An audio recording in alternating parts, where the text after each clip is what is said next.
एक बार राजा कृष्णदेवराय के दरबार में एक विदेशी व्यापारी आया था। इस व्यापारी ने राजा से मुलाकात कर कहा कि उसने सुना है कि राजा के पास कई सारे मंत्री हैं और उसने इन मंत्रियों की बुद्धिमानी के बारे में काफी कुछ सुना हुआ है। इस व्यापारी ने राजा से अनुमति मांगी कि वो उनके मंत्रियों के ज्ञान की परीक्षा लेना चाहता है। राजा ने भी उस व्यापारी की बात मान ली और कहा कि वो उनके मंत्रियों की बुद्धिमानी की परीक्षा ले सकते हैं। फिर क्या था, व्यापारी ने राजा को 3 गुड़ियां दी। ये तीनों गुड़ियां दिखने में एक जैसी थी।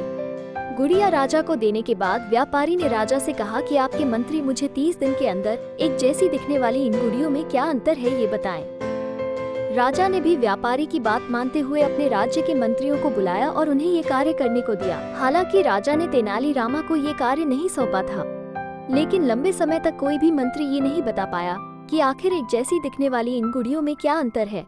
फिर राजा ने यही कार्य तेनालीरामा को सौंपा और जैसे ही 30 दिन पूरे हो गए, वो व्यापारी राजा के दरबार में अपनी चुनौती का जवाब मांगने आया।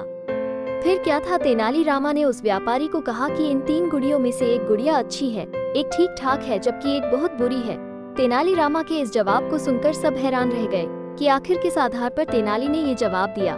फिर तेनालीरामा ने सबके सामने एक गुड़िया के कान में एक तार डाली और वो तार गुड़िया के मुंह से निकल आई, क्योंकि अगर उसे कोई कुछ बताएगा तो वो उसको ध्यान से नहीं सुनेंगी।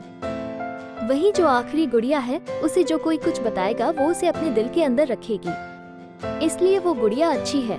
इस तरह से तेनालीरामा द्वारा दिए गए जवाब को सुनकर राजा के साथ साथ वो व्यापारी भी हैरान रह गए। लेकिन तेनाली यहाँ पर ही नहीं रुके। उन्होंने इन गुड़ियों के बारे में कहा कि पहली गुड़िया उन लोगों में से है जो कि ज्ञान सुनकर लोगों में बांटती है, बल्कि दूसरी गुड़िया उन लोगों में से है जिनको जो सिखाया जाता है उन्हें वो समझ नहीं आता है, और आखिरी गुड़िया उन लोगों में से है जो कि ज्ञान को अपने तक ही सीमित रखती हैं।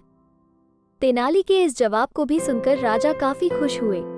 उस व्यापारी को भी समझ आ गया कि उसने जो राजा के मंत्री की बुद्धिमानी के बारे में सुना था वो एकदम सही था।